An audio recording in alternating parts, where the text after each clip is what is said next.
I'm Eric Schilling. I'm an engineer and I mix primarily these days. I'm just had my 60th birthday, which in some ways I probably shouldn't have. I didn't think I was going to get here, but I have.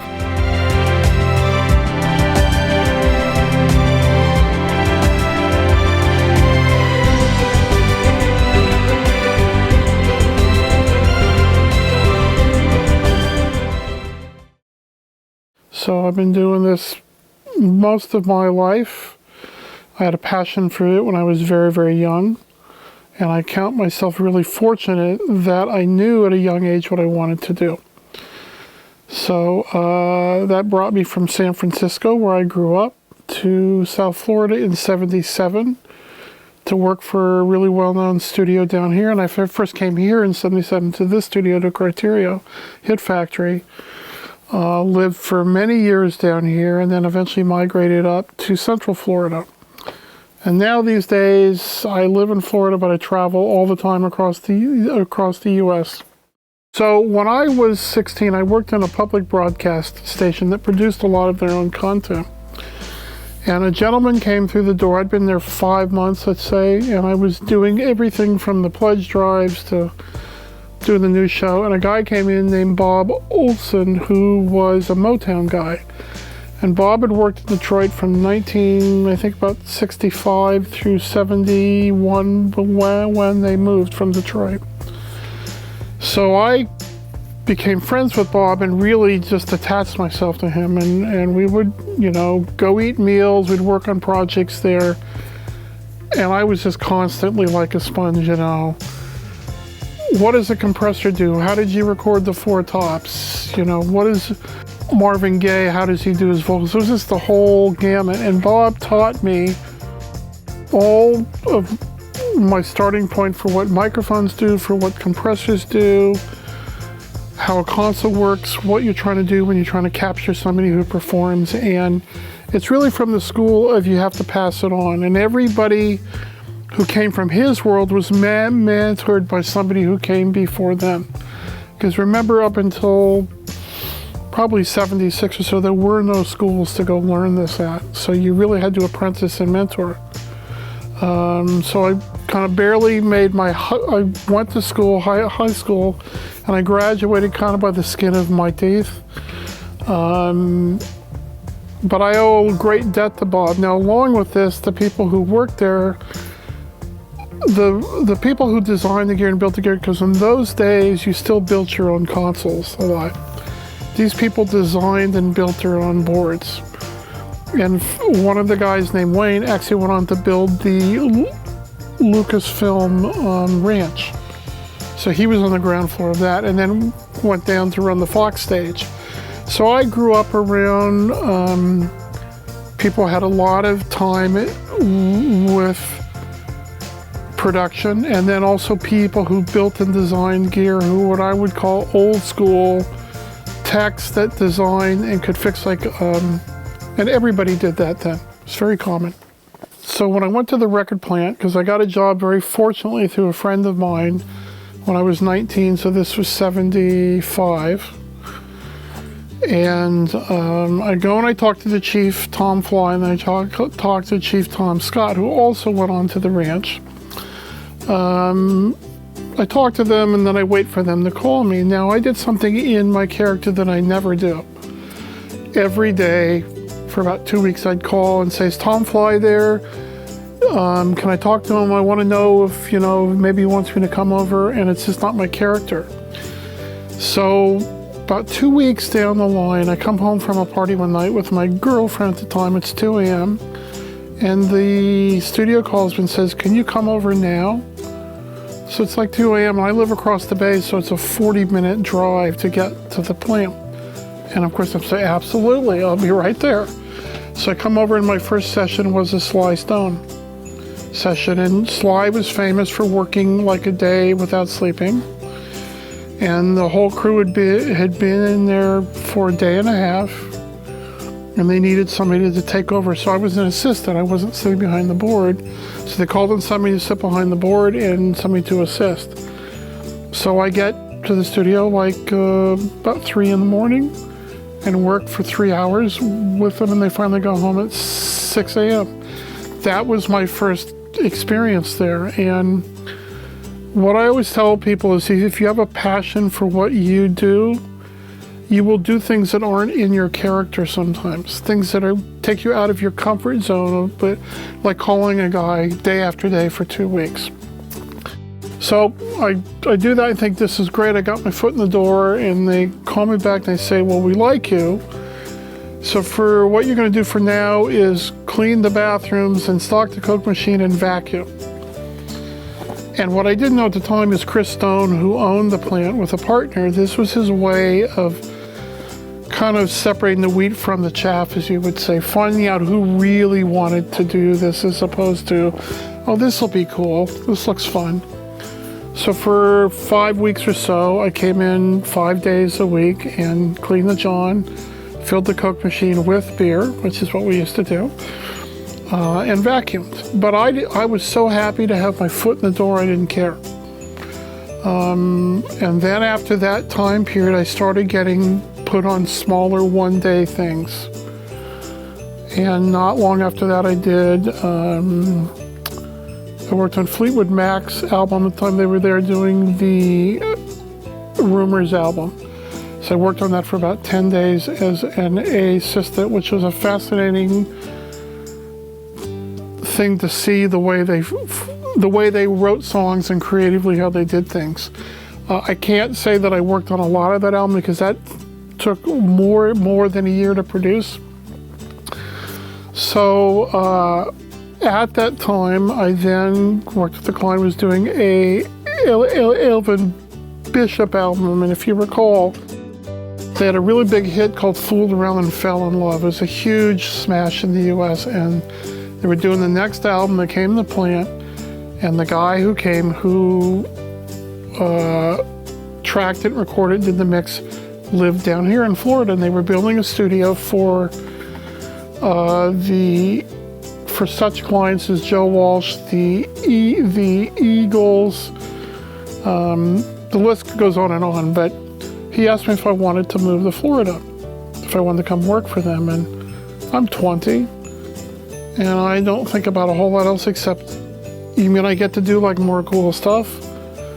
And I said, absolutely. So I packed all my stuff into a 10-foot truck and I moved down here to Florida. I've never really looked back in terms of that. But so then worked a little bit on Joe Walsh, and eventually met Gloria Estefan, because at that time was the beginning of the Latin craze here.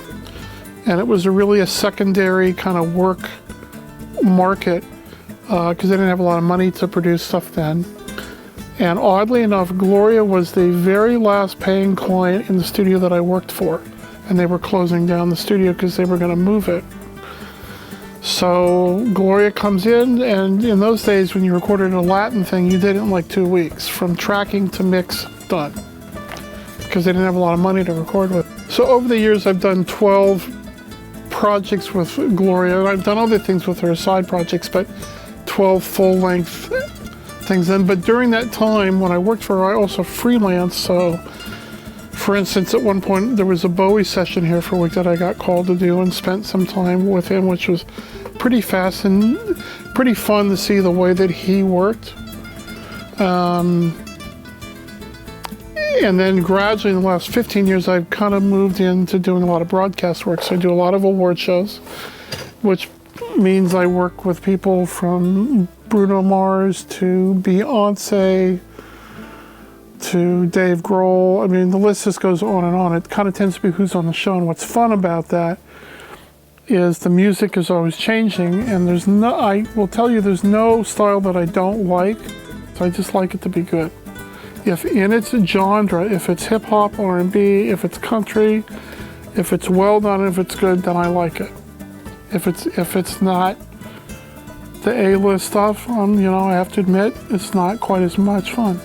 So there's no genre that I don't enjoy.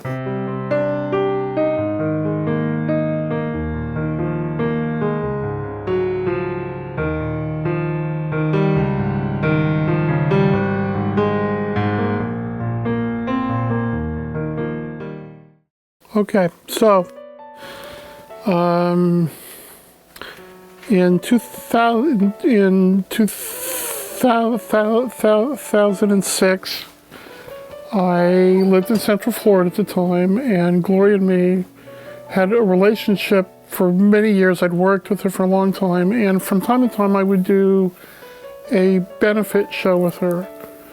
And we've done some AIDS shows, and this one was a cancer event she did one time a year in July.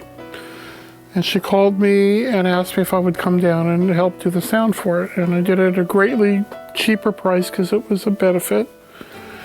So on that night, I'd come home from Nashville where I'd done a mastering for something I'd done. So I got on the road about 7 o'clock. I lived near the Kennedy Space Center at the time, and it's about a 3-hour drive here. It's raining. At the time I had a BMW 325, which is a pretty sturdy car. And I'm almost here, and I'm next to the football stadium. And I've slowed down because the roads are wet, and I don't like to drive really fast when the roads are wet. And I come over a little rise, and I see headlights just staring at me, and I think, well, I'm not going to be able to do much about this. I'm on the freeway, I'm in the left lane, and there are headlights staring at me, which is obviously not a normal thing. So I really don't have much time to react. I put on the brakes. I kind of grazed the car. Car spins several times, and it eventually comes to a stop. I kind of look around and take stock. I'm one of those people, when I get into a crunch, I actually tend to get calmer. I don't get panicked because I know this from diving. When I've had things happen, I get calmer. So car comes to a stop. I kind of look around and I say, okay, there's a hole in the floor. My leg looks like it's broken. I'm trying to get my cell phone to work. I can't really manage to get my cell phone to work, probably because I was in shock. And funnily enough, the very first thing I hear is the kid whose car I'd hit, who had left his car parked in the left lane. I hear him say, dude, is the first word. He says, dude, are you okay? And my response is, dude, I'm not okay. Why don't you call somebody? So he calls somebody, police come finally. I'm on the county line, essentially. And the police come, but there's no fire department, there's no ambulance, so I'm in the car for about an hour. And if you know in this realm, when somebody's hurt, there's the golden time, which is they want to get to you as quickly as they can because your chances that you would be able to survive are better the faster they get to you. So after this time period, I say to the policeman, where is the fire department? Why? Because the fire department, I know where it is. It's about 1.5 miles down the road. I know exactly where it is. No fire department. So they eventually come. I've probably been there close to 2 hours. They come, and the last thing I recall, it's funny, was they get out the jaws of life to cut the car. And they're cutting him, and one of the guys says, no, go back and get the big ones. Because I was in a German-built car, they're very sturdy, and when you go to cut them, they're not. And then he puts an IV in my neck, and that's the last thing that I remember till I began to come around, probably about a week down the line. And when you're hurt like that, what happens is you're on a lot of meds, and they had induced a coma for me because I was fairly hurt, and they do that so your body will kind of calm down and you won't so your body can just focus on trying to heal. So when you start to come to, things are dreams to you. You perceive them as, something's going on, and then over a course of days it goes from being a dream to you finally kind of get to the point where you realize it's real. So in that time period, I'd been out for 5-6 days. My best friend got my wife was still at home, the cops came to the door and knocked on the door at 3 a.m. And you don't want to get a knock on your door at 3 a.m. from the cops. And they didn't know anything. They just said, you need to get down to South Florida right now. He's at Jackson hospital, which is one of the best spots to go if you're going to be really hurt. She called my best friend Ron. He got there first. Then my daughters come in. Then my family starts flying in. So imagine, and I will always tell people this, it's harder on the spouse than it is you. Because when you're really hurt, you don't realize how hurt you are. So my wife's phone starts to ring off the hook, and you know my kids, so Brittany takes charge as she can, and she starts a blog and starts fielding all the phone calls. Because the doctors are saying to my wife, we give him a 10% chance that he's going to survive. And doctors are very cautious when they tell you things, so she's getting this info and she has to deal with that. So as I start to come around, I have a bunch of my family there. I know that Gloria came, and I remember her talking into my ear, like we were having a conversation. And you know that people have come to see you, but you don't remember a thing that they said. You see them, you go, oh, that's Phil Ramon, or that's Gloria, but you don't really, or Emilio, but you don't remember a thing about what they said to you. But I can tell you, when you're hurt, that means a lot to you, because knowing that people have come to see you and care about you and are praying for you helps you. And one of the things that was fascinating about this is that spring, a very good friend of mine had died from cancer. By the time I went to see her, she was in a very drugged up state, and at the time, the dialogue didn't make sense. When I was in that drugged up state, I understood, because I understood that you're just aware of people. So during the next 3 weeks or 4 weeks, I gradually come around more to the point. Now I can't talk because they've trached me.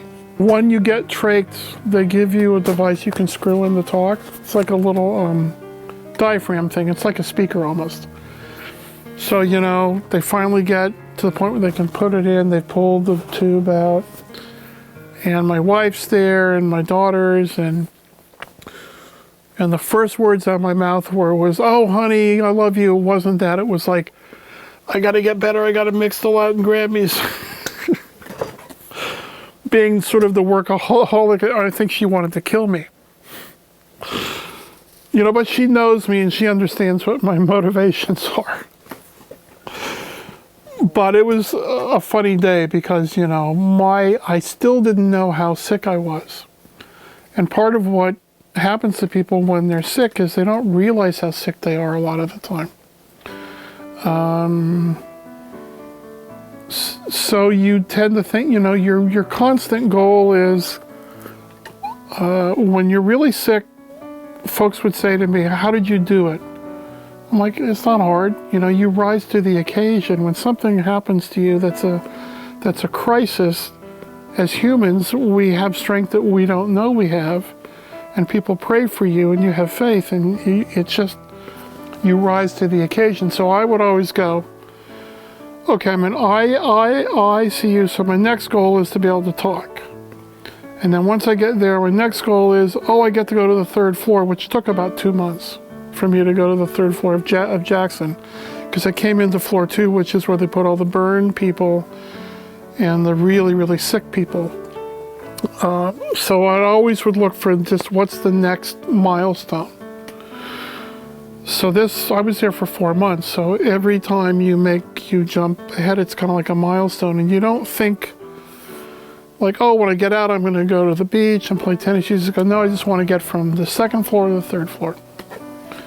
And that's pretty much how I thought most of the time. By the time I got to the 3rd floor, I was this was healing, I could talk. But I still had a long ways to go. The other thing that I would say about the experience is a couple of times I had a couple of nurses that I will always recall and remember, because they helped me through really tough times. Like, because doctors kind of make rounds and you don't see them very much, but the nurses are the people who are there all the time for you. And they give you you know, some comfort and some hope. I mean, they take care of you, but they also give you a great deal of hope. So month 2, I got out of ICU. I'm still on a lot of drugs. I had a lot of procedures to be done because I had broken a very large vein in here. The large blood supply that goes up this way back to your heart. And so they had to cut this open to fix it. Because I'd been in my car for so long, my friends told me it looked like the Stay Puft Man, Marshmallow. I was so swollen. And they couldn't close this. So imagine for 3 months I have a piece of plastic over here. And when they come and clean it, I can look at my lungs if I want to. I didn't really do that very often, but so I still had a long ways to go. I still had a lot of pain meds and stuff, but people coming to see me was a really big deal for me. And it really helped me see the light at the end of it for myself. And I never doubted that I would get better. I just didn't know how long it was going to take. So when I did find out down the line that I'd been as sick as I was kind of surprised because I didn't know that. So that process took 4 months. And when I finally got home, I went back up to my house near the Space Center up north. My wife, I had in-home care. My wife had it all set up for me. And I used to be very squeamish. I'm not squeamish anymore. Like I used to, I had a nurse come and I said, you don't need to come, I can change the wounds. I know what the wound care is. I know what shots I have to give myself. And I'd been home 3 weeks and I got in our second car and I went for a drive. And I didn't think twice about it. My wife was afraid I would be traumatized. I wouldn't want to get in the car, and I got out there on my crutches and got in the car and we did a little loop, drove for about 3 miles and said, I think I'm good. And went out and shopped for a car after I got my insurance money the next week and bought a car. Just, I'm not sure why, but I wasn't traumatized. I felt very fortunate because I know a lot of folks get hurt and it's a big trauma for them. And example, when they decided to take my leg at Jackson, what they do is they made me wait a long time to make that choice. I kept saying, well, what are we going to do about the leg? Because my leg was in pretty bad shape. And I remember the doctors when I was still pretty sick and I was still on a lot of drugs. I remember they were talking about it around me. So I remember the conversation kind of in a kind of a blurry way. But when the time came, the doctor came in, we had a very succinct conversation. If you do this, you're probably gonna have a lot of pain the rest of your life. You can have surgery, or you can do this and you'll get a prosthetic. And I said, I think I'll take door B, I'll take the prosthetic. It makes more sense to me. And I didn't find it traumatic, probably because I could make the choice. And as a good friend of mine says, ears work, hands work, I'm kind of all good. I can go back to work and do what I need to do. Right now, if I flex the leg, I still feel my foot as if it's asleep. That's what it feels like. I can still feel it. I occasionally get sharp pains. It's relatively rare, but I do get it. Once in a while I get an itch, which is kind of more of a pain in the ass. Because the way I deal with it is you have to take off the leg and scratch the stump. And it makes the itch, it makes it feel like you're scratching your foot, but not tons. I get it from time to time. When I first came home, it took me a little while to get used to being home. But my journey was not done because I came home with a giant skin graft here. I had no muscle here, it was all skin graft. And the doctors took the position that they didn't really want to change it from that because I could have a bad outcome with a major surgery, and so I decided early on I didn't want to live with a skin graft sitting there for the rest of my life. So me and my wife is a research junkie and she's really good at it, so She researches the procedures of what to, because all my muscles are here on the side. And this is all skin grafts, because my leg, if you look, it's got light spots. That's where they took the skin from. So we research and we identify 4 people around the states that we want to go see and talk to, do various things to fix this procedure. And we go to San Francisco, to back here in South Miami, to Jackson, to Chicago, and then to Memphis, which was our last stop. So every doctor, we make appointments. So the Memphis guy calls her back, the doctor himself. He says, "So are you a doctor?" And Susan says, "No, because she knew all the terminally large abdominal wall closure, all this stuff." So we do all the tours. The last stop is Memphis. I go to meet the guy, and all the other doctors are like, "Well, bad outcomes and this and that." And surgeons are kind of funny sometimes, because sometimes they're very detached. And this guy, said that he runs the trauma center for the Memphis hospital, like the major trauma center. And we sit down to talk, and the first thing we get is that we both like Macintoshes. We have iPads, we have MacBook Pros, so right there we got a little bonding happening. And Dr. Crowe says to me, "You know, I like to do things that are challenging," and he has developed a new technique to kind of reconstruct this. And he walks me through it, and I just get a good vibe about him, and Susan does too. And so we're back up in like 3 weeks.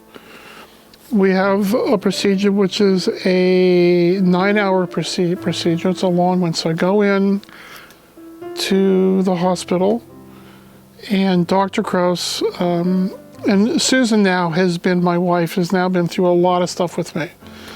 And the last thing she wants to deal with is another complicated procedure where the outcome, something could happen.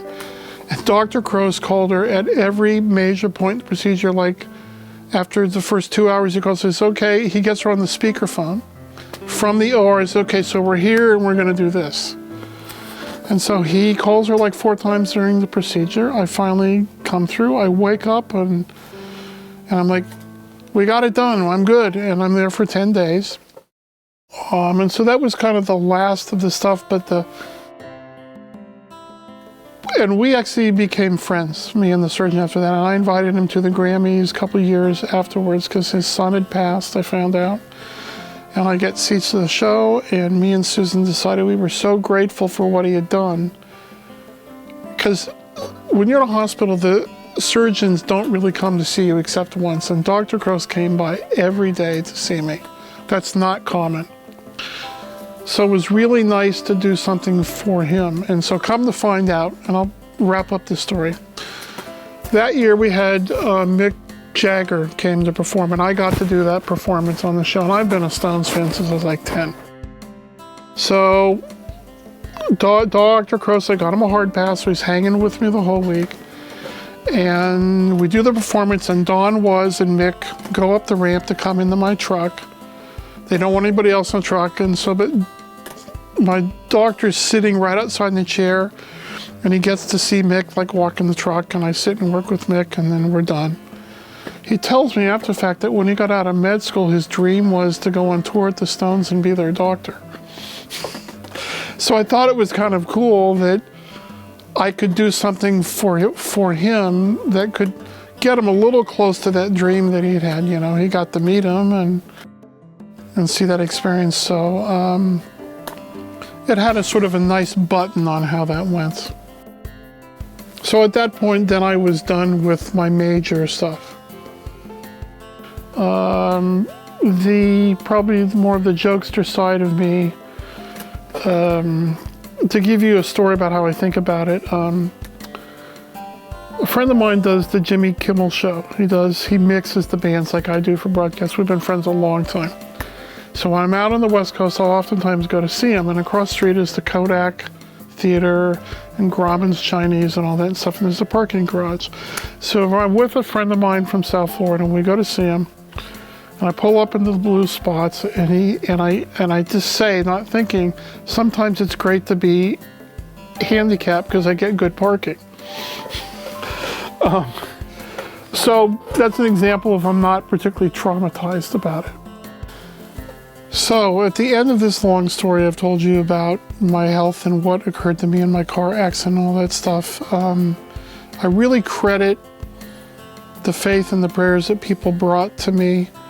And as I said before, you don't know how strong you are until you have to rise to that occasion. I think you would all be surprised at what strengths you find in terms of having faith and people around you that care about you. I used to be a person that would worry about a lot of stuff around work or financial things, issues. Kind of two things that happened to me after I came home was, one, I wouldn't say that I'm blunt with people, but I'm pretty direct with people because I want to be, because I feel like I don't know when's the last time I'm going to see them. So I try and be really direct with people, and I also try not to worry about things I can't control. A lot of things are not in our control specifically. If I'm going to keep my job, if I'm going to sell my house, what's going to happen next year. Life is a very funny thing that way. And nobody knows their last day on earth, and nobody knows when something's going to happen to them.